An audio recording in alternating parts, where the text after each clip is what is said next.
Are you married or in a committed relationship looking for real advice on having love and enriching your relationship? You are in the right place. Welcome to The Couples Expert with Stuart Fensterheim.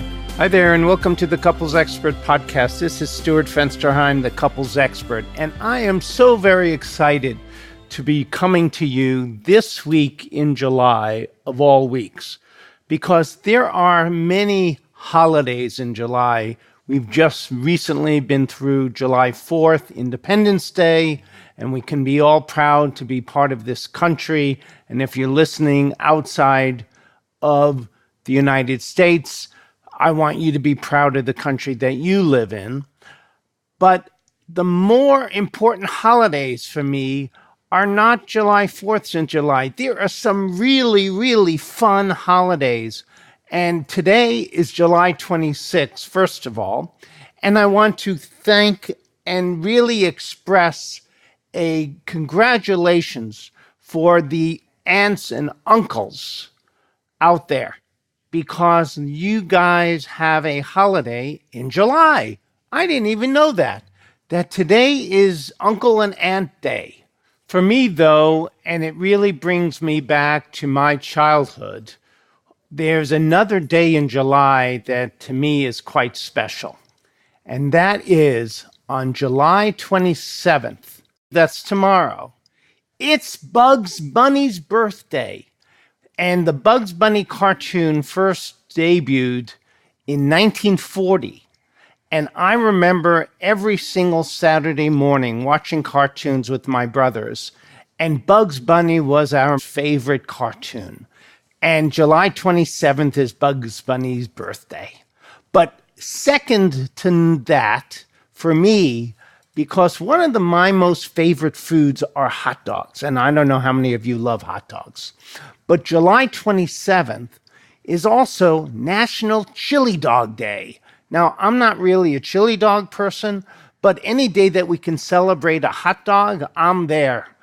I love mustard and sauerkraut. And my wife and I sometimes have this big debate, because she's from Chicago, that a hot dog is mustard and sauerkraut. And not everywhere will serve sauerkraut, but we have a debate on which is the better hot dog.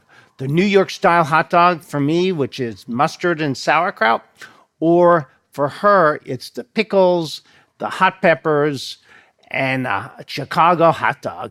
So do me a favor. Let's do a little contest. Let's do one to see how many people think Chicago hot dogs are best and how many people the New York style mustard and sauerkraut is the best. Put a little comment on my Facebook page, the Couples Expert Facebook page, whether or not you think the New York style of mustard and sauerkraut or the Chicago style with the pickles and all the other stuff that comes on with the Chicago hot dog are the better hot dogs. This week's podcast is on how do we cope with separations due to our work commitments, because sometimes we don't realize how dependent we really are, and that's really the topic for today.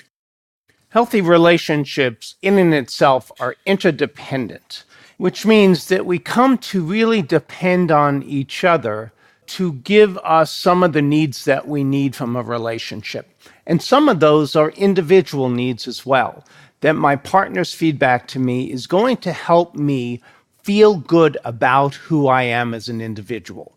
That my role in life, being a husband or being a wife or being whatever role we have, even our work role, my partner has a very big factor in how good I feel about that. Now, that's not necessarily an unhealthy thing. And some people might say, well, that sounds really codependent in a negative, destructive way. Codependency in and itself is not a problem. Codependency, when you have two people in a marriage where both people have a significant relationship that feels emotionally connected, will allow you to feel better about who you are as a person. That my self-esteem has a lot to do with what goes on in my relationship.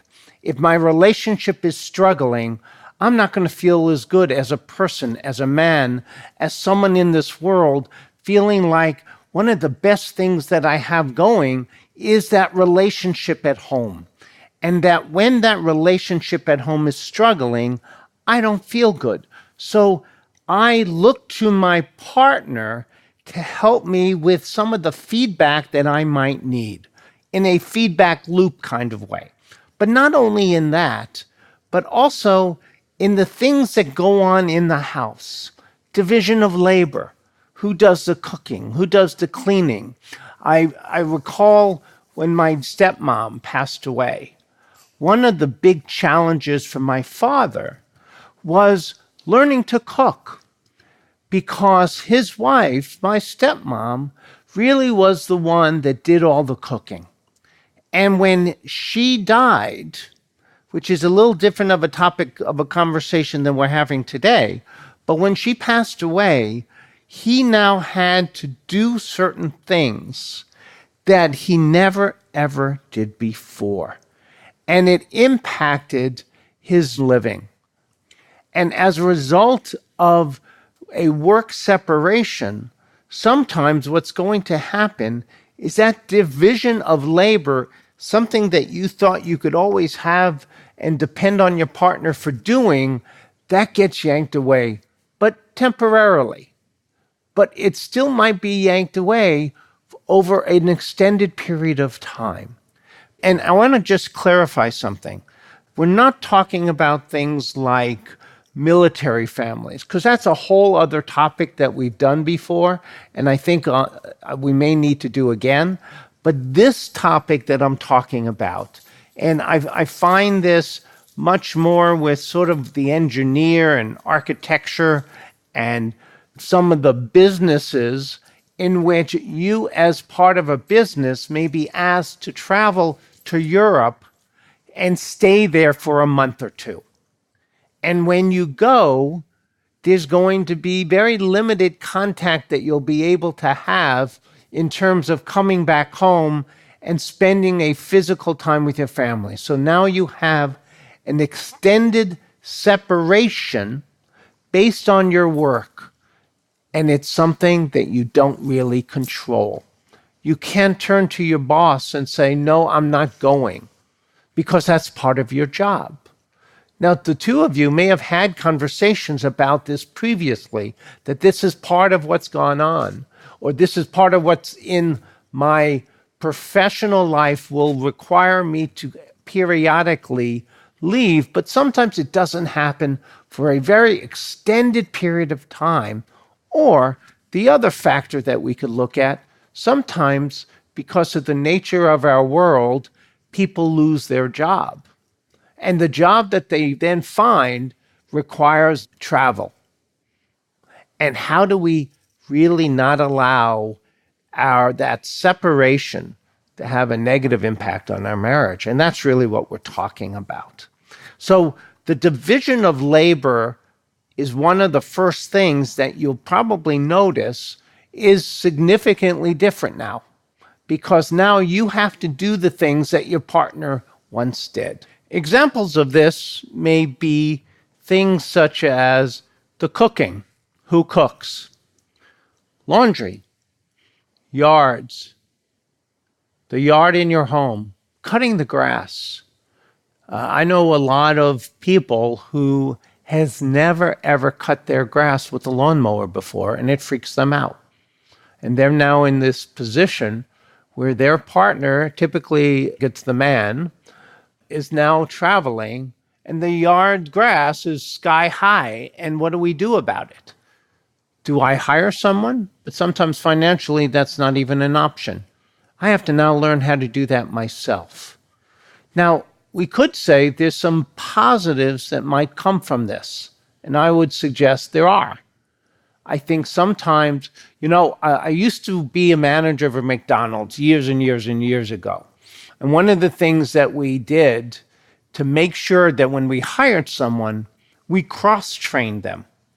We made it possible for every single person on that shift to do everyone's job.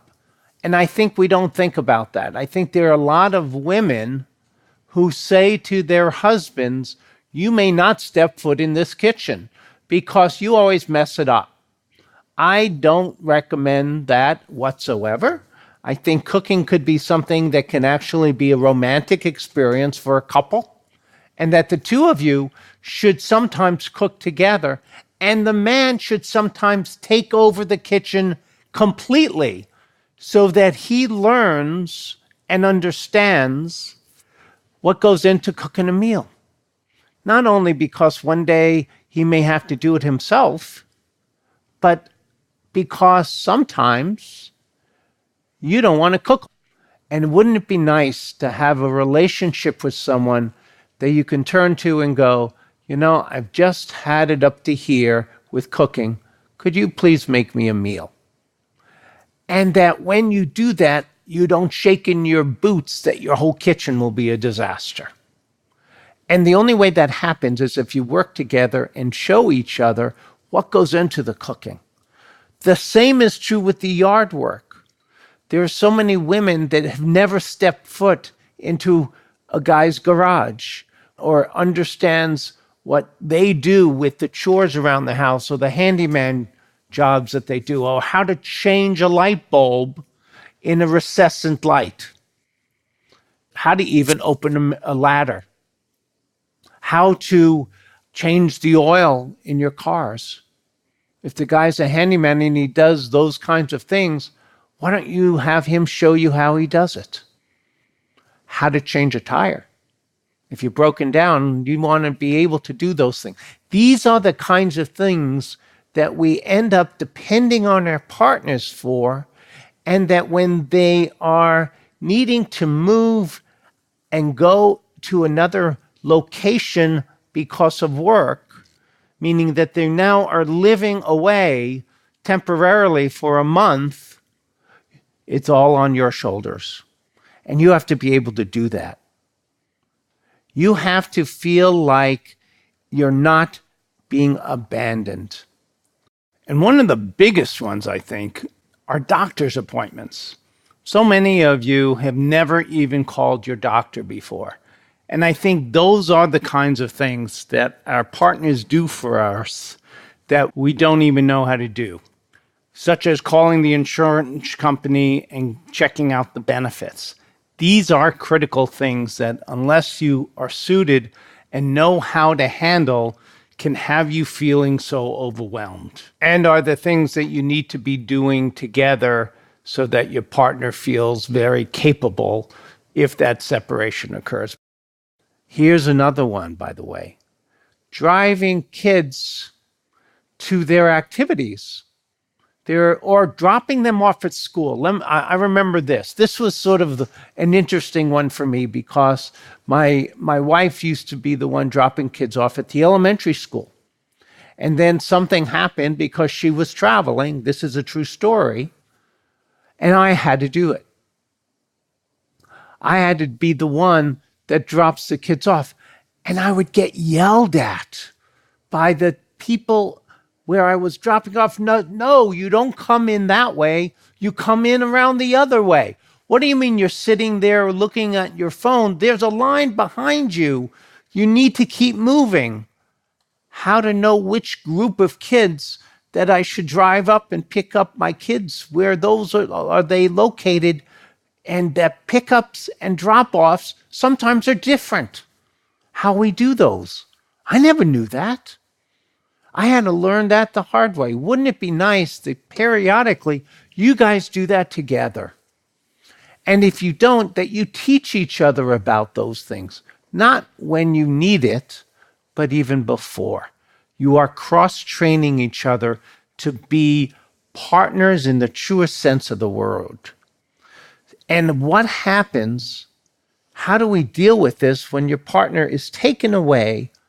And how will you manage these tasks? And most importantly, how do you manage the emotions that come with that separation for an extended period of time? It's not just the physical lack of your partner being there, but all those things, as we've been talking about, that you're used to them doing in your home. But the more important one, I believe, is the emotional issues that come with that. Because that loneliness The loneliness of not having your partner going to bed with you at night. And how do we stay connected? How do we emotionally stay connected to our partners in a way that doesn't have us feeling so alone and feeling like our world is falling apart?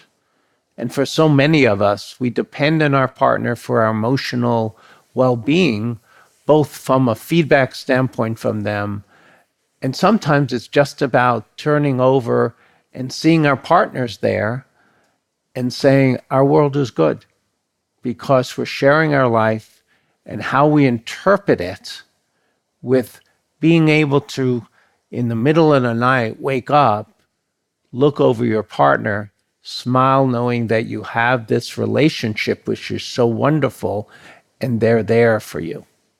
And when you wake up and they're not there, and that the time zone difference is big, so you can't just pick up the phone and call because they may be either at work in a meeting or they may be sleeping and you don't want to wake them up.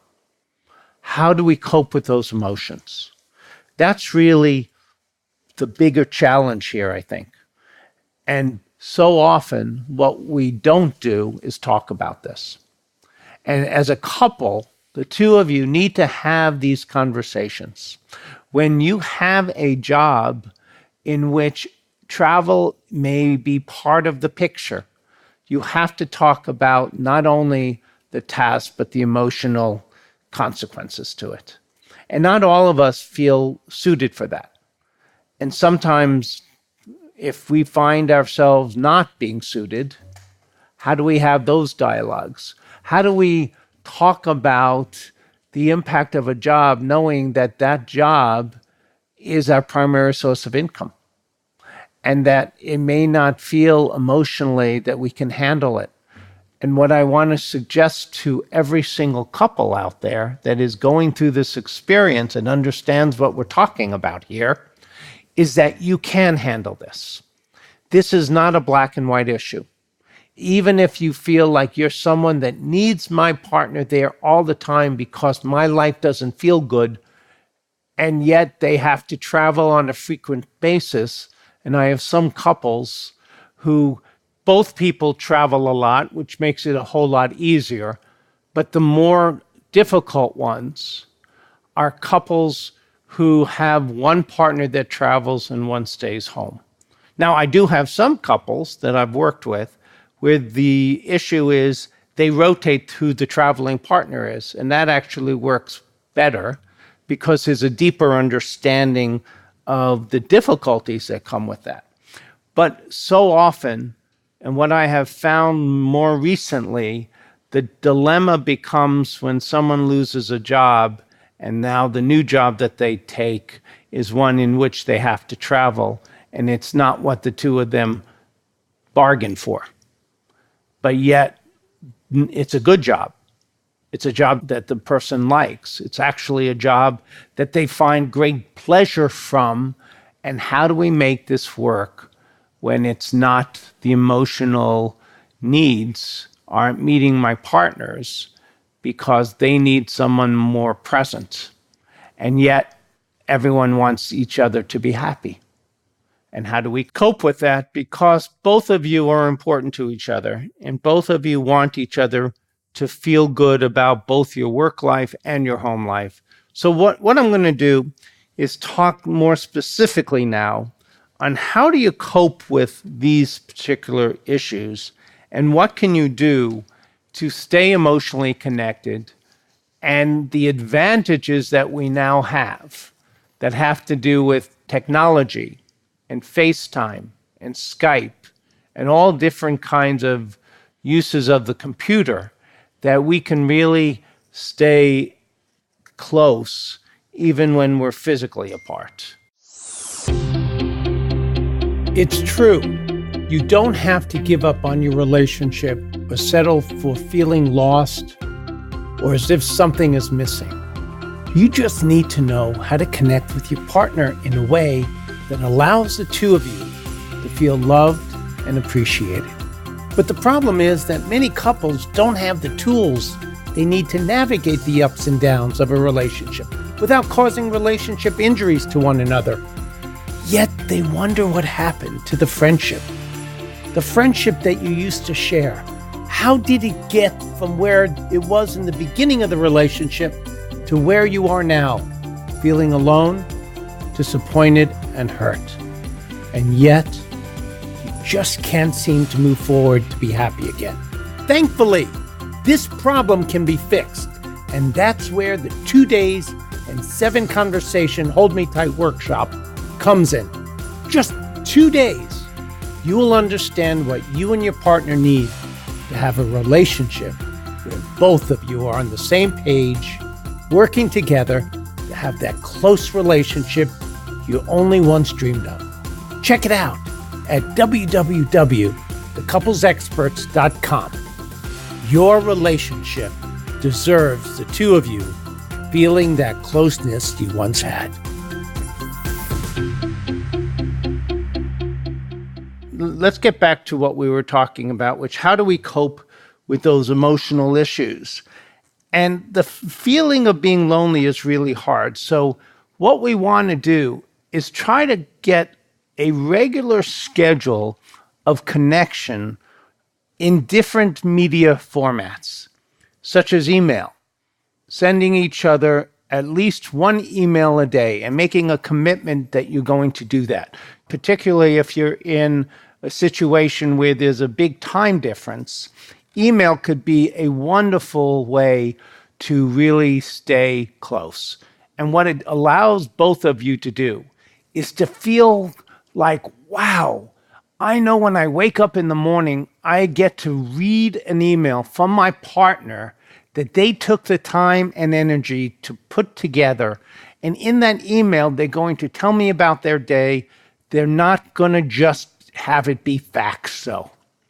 These emails need to be like a telephone conversation or a person-to-person dialogue that you and your partner sometimes have. You should include things like talking about how you've been feeling, talking about what you did that day, not just the facts, but the feelings that went along with that. When you were at your meeting, if you were bored out of your mind, what was the things that you thought about? What are some of the things that you got distracted with?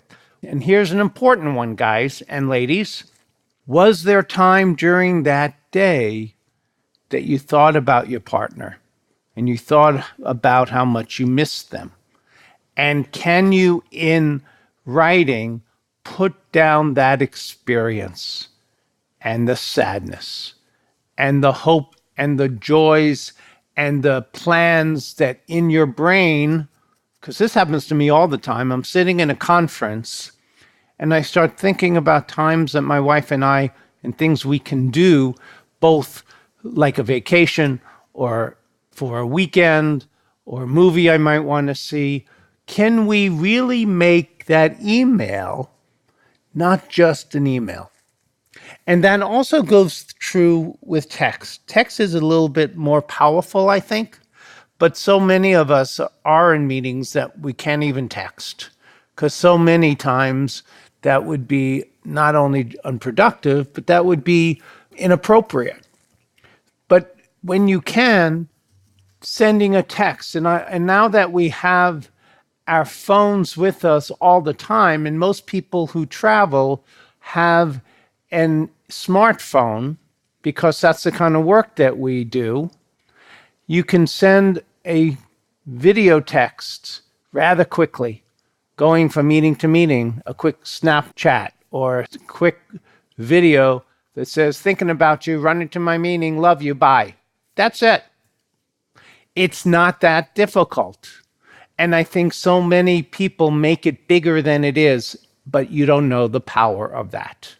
And not only the power from the person who's at the meeting, but if you're running to these conferences and this, that, and sometimes it can feel so overwhelming to get a quick video of your wife and the children playing, although there may be a sad element to that because you feel sad that you're missing out on those experiences. But it could also bring you such joy in between your conference. And that brings to mind one other aspect. I feel so often that what I hear, at least in my office more often than not, what I hear is people talking about the fact that the person who's traveling has it easy.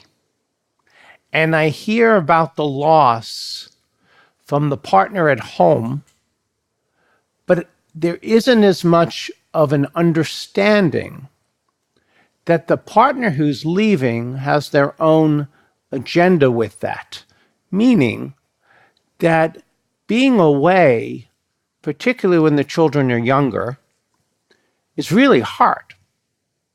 Imagine yourself having a very young child and you get a phone call from your wife that said, "Oh my God, she walked." That your child took the first step. Now, this isn't just from traveling.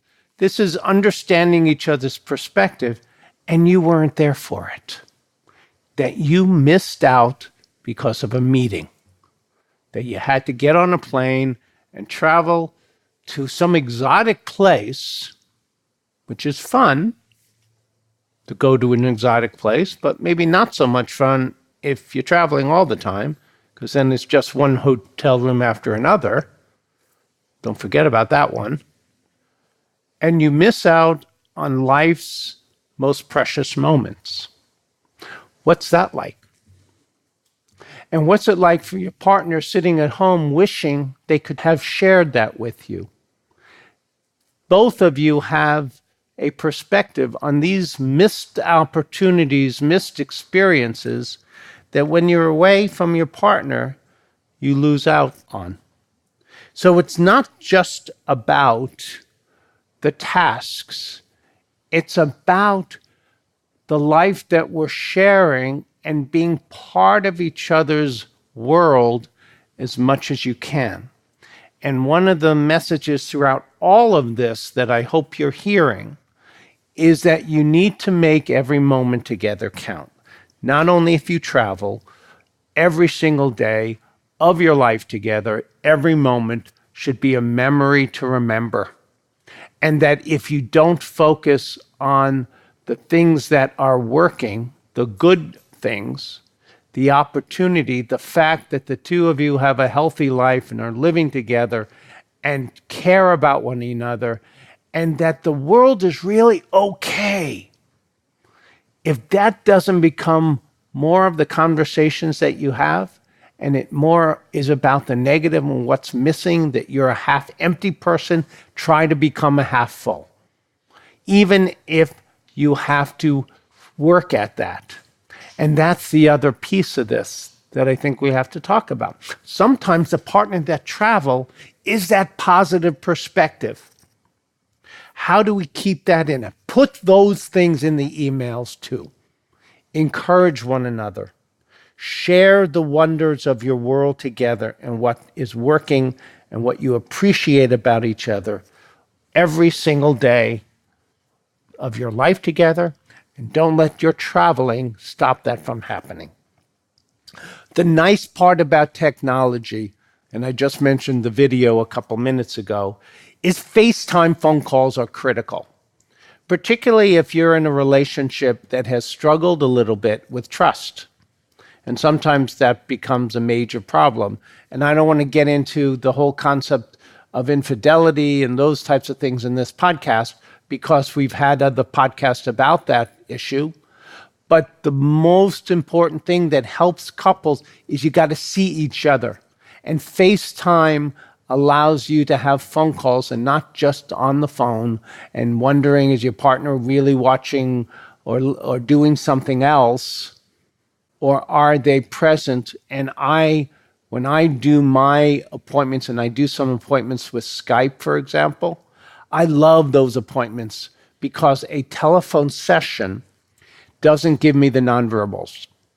And that's going to be true for you too. And there's a super sensitivity that comes with a phone call because not that different from a text. Sometimes a tone can be interpreted incorrectly. And if you can see someone when you're talking with them, you see their face, you see their body language, you see all of that, that helps you really begin to connect on a multi-level with that partner that's away. And that you want to be able to see in their eyes that they miss you. And if you don't see that, you want to be able to know that too, because then that's a whole other conversation. And one of the things, though, I do caution you is what I don't recommend doing, unless you're away for a very extended period of time. Don't try to work out your relationship issues long distance. And sometimes the problem becomes because sometimes maybe there was a conflict when you left. And my advice would be, tell each other, we have this thing that we still need to work about, but we're going to put it aside till I get back. And now I want to just enjoy our connection, the love that we have for each other while I'm away, and know that we're going to deal with this other issue. So you want to stay connected by email, text, FaceTime, or phone calls. Now, how I recommend doing that are specific times that you set. This should be scheduled, like a business meeting. If you're away on business, you've got meetings in your schedule. Do the same with your partner. Make them as important, if not more important, and have those meetings be a non-cancelable meeting. If people are going out and having a drink together, you're going to have to say, I got a business meeting. I have a business call to make. But don't schedule it at a time that you think that would happen. Find the time that'll work. And most people, if you talk about it, could find an opportune time that'll work for both of you. But in addition to those kinds of scheduled times to just connect, I recommend scheduling a good morning and good night, just like you were at home. When you wake up in the morning, you'll say good morning to your partner. It might be a 30-second good morning because you may be rushing to get the kids out the door, because that sometimes happens, but let it be a good morning. Have it be every single day that you're away. No different than if you were together. You're going to say good morning to one another without fail. Maybe it's a text. Maybe it's a scheduled text even, if you have to. If you have a business meeting and it's not, because of the time difference, not possible, have it be an email if it has to be. Have it be something that is automated. Yeah, your partner's going to know it's automated. It's not the same thing. But let them know that they were important enough for you to schedule that, and they'll understand. Say good morning and say good night. The importance of this, I think, is clear, but it is a whole lot easier to cope with this separation when you're in contact with each other.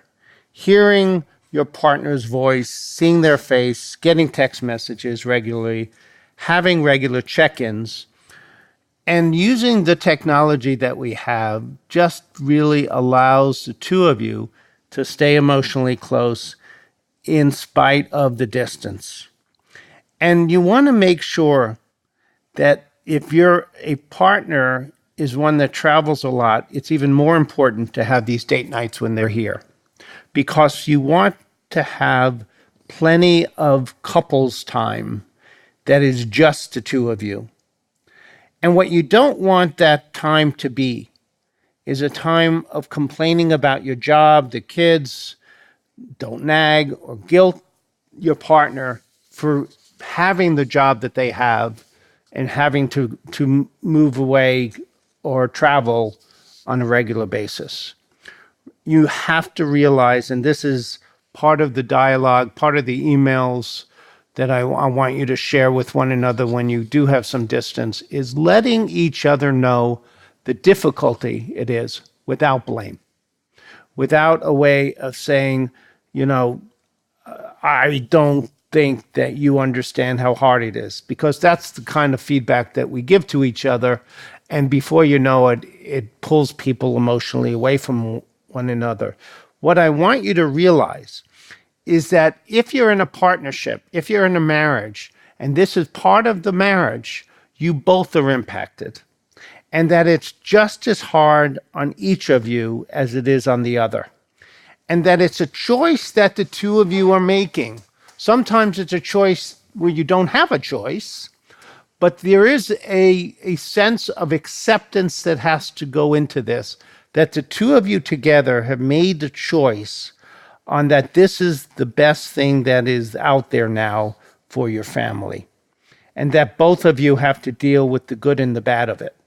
And making sure that you concentrate on connecting when you have the chance and make the quality of the time more important than the quantity. And that's, yes, there are going to be other relationships, other marriages that you'll know where people spend a whole lot more time together, perhaps. But is the quality of the time that they spend as good as the two of yours? And if it is, or if it's not, if the quality of your time isn't as good, you need to work on that. Those are the couples that typically present themselves in my office, are couples who have this relationship that has the travel embedded in it, and it's not working so well. And I do think that for a lot of couples, that is going to take some professional help to help you do that. Make sure you concentrate on the connecting. The daily chores don't change when your partner's away. And the nuts and bolts project and the to-do lists are always going to be there. And when your partner is gone, some of those are just going to have to be put to the side. When you're by yourself and the kids have a bunch of different activities, such as sports practices and those types of things, one of the ways, whether you're the man in the relationship or the woman in the relationship, is talk to the moms about help with carpooling, or take kids to sports and band practice and share those. If you have an older child that drives, even though it may not be the best situation, sometimes if you're comfortable with the driving aspect, have an older child drive the younger child to their sports activities. And yes, they may have to sacrifice some of their friends temporarily, but that's part of being in a family. And with the honey-do list, which I talked about putting off to the side, sometimes you do that, but maybe it's good to have some of the older kids do some of those and have them learn how to do it. And before your partner travels, have them be taught how to do that, cross-training them as well.